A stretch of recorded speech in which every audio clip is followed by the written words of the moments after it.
Good morning, everyone, and welcome to our Sunday service for April 3rd.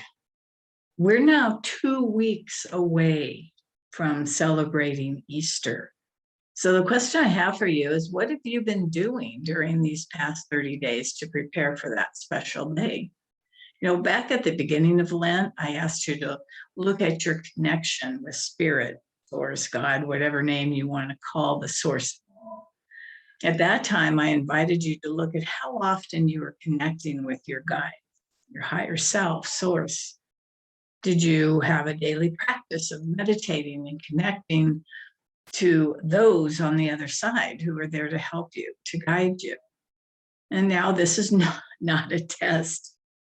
It's really up to you to make that commitment for yourself. But just know that the more often you connect with your guides, with Source itself, the greater and easier your life can become. And what I want to share with you today is some of the things that Jesus shared with his disciples prior to his being arrested and crucified. They're really very simple things, but very powerful when you look at the depth of them. I'm taking the Bible excerpts from John chapters 15 to 17, and I have changed the these and the thous to more express our modern language. So John 15:2 says, every branch that bears fruit, he, meaning God, purges it, that it may bring forth more fruit. Now, I don't know about you, but having been raised on, with fruit trees and stuff, you know that in the fall or winter, you prune your trees so that the next year's growth, fresh growth can come, and then that's what bears fruit. So what Jesus was actually referring to here is our inner fruit. We think we are loving, then something happens and it brings out the fears, anxieties, angers that are inside of us. And each time something happens outside of ourselves, we have the opportunity to go within and find those parts of us that are being triggered by what is outside of us. Matt Kahn would say, love what arises. And as we are able to be purged by God, Source, of everything that triggers us, we are able to bring forth more love, more compassion, more understanding into the world, because we ourselves have stopped being as judgmental, antagonistic, revengeful than what we were before. We are being called to look at those things still inside of us that need to be healed. John 15:5 says, I am the vine, you are the branches. He that abides in me and I in him, the same fruit brings forth more fruit. If we understand metaphysics, we know that whenever Jesus makes the statement, I am, he's actually speaking of the I am capitalized, meaning the I am of our own being, that part of us that is fully connected with Source. When Jesus states, I am the vine, you are the branches, he is telling us that our own I am presence is the source of all of our life and affairs. We are the extension of the life of Source. John 15:6 says, he that abides in me and I in him, the same brings forth much fruit. So here Jesus is telling us that if we abide in Source, we ourselves will bring forth the greater goodness of Source itself. Greater joy, prosperity, love, oneness, health, all of that. But we must abide in Source itself first. And how do we do that? By spending more and more time in meditation, connecting with Source itself more often. It can even get to the point of where Jesus was, that he walked with God constantly throughout his day. Jesus came to understand that he was God's source and expression, just like we all are. But he had that beautiful constant contact with source throughout his whole day. His mind, his consciousness was constantly on God, never wavering.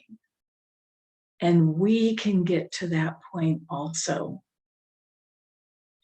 From John chapter 15, verses 7 to 11, if you abide in me and my words abide in you, you shall ask what you will, and it shall be done unto you. Herein is my Father glorified, that you bear much fruit. If you keep my commandments, you shall abide in my love, even as I have kept my Father's commandments and abide in his love. These things I have spoken unto you, that your joy may be full.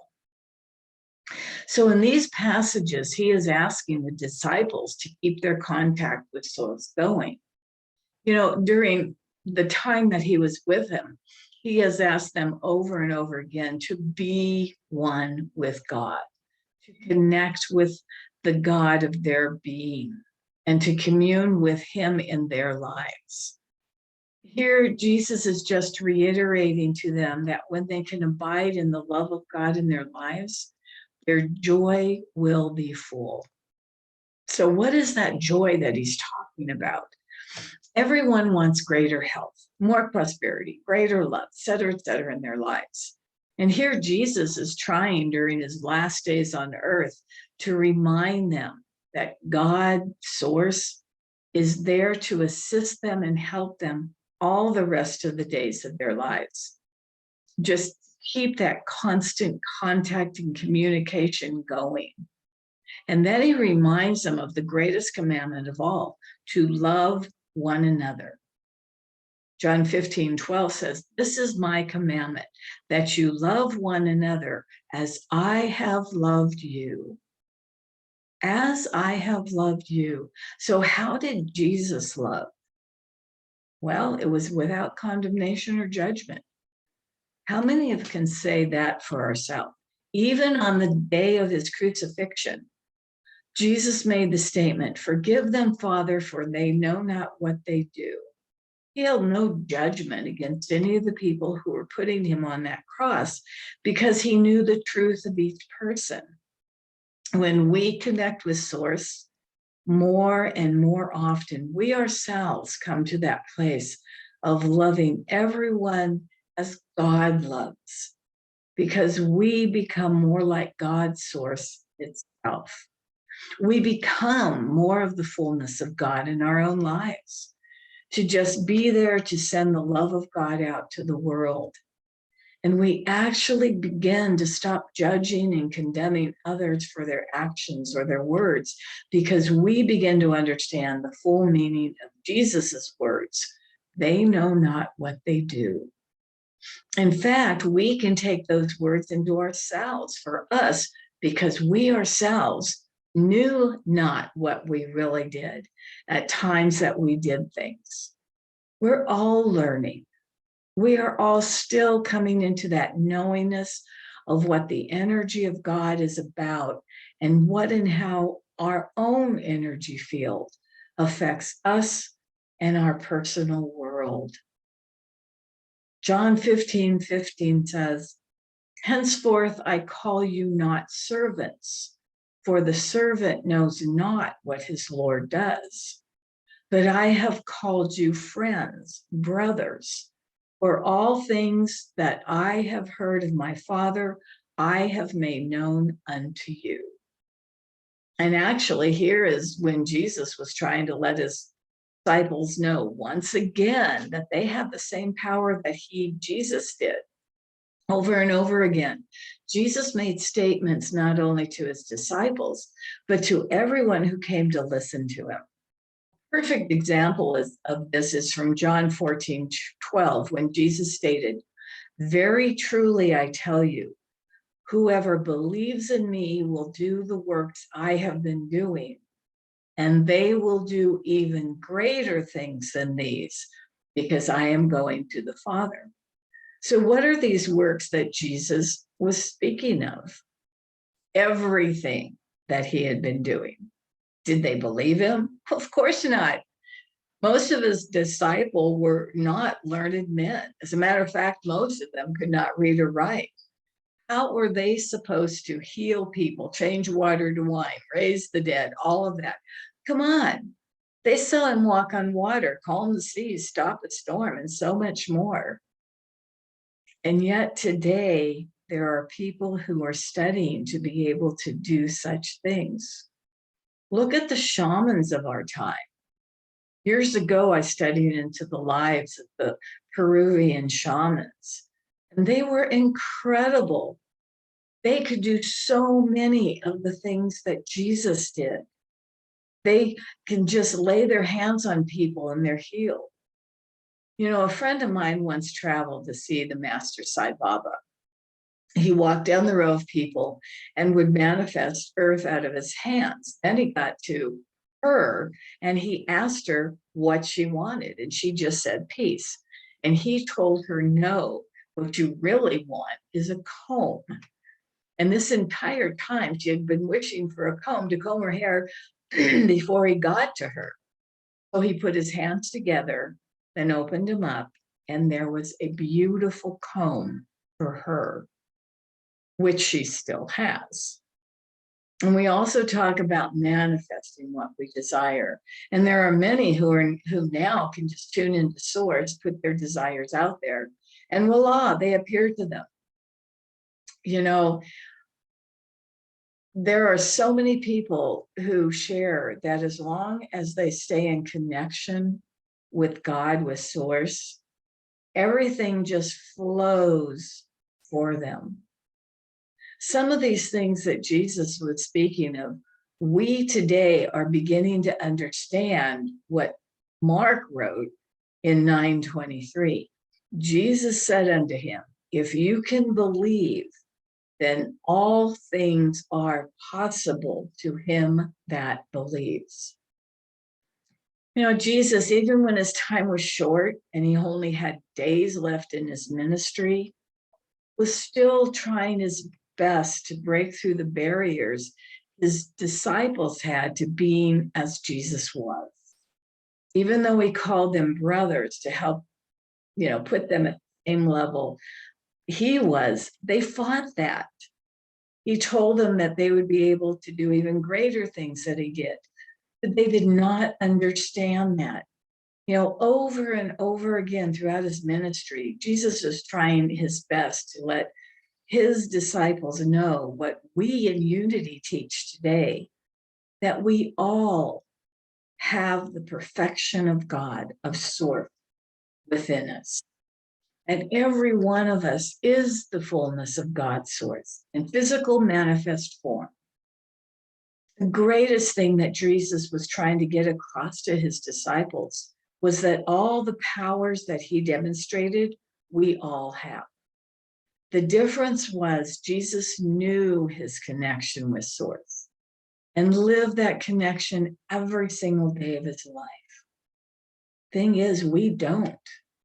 We put so many things ahead of our communion with God. We put things ahead of our meditating, sitting and communicating with God.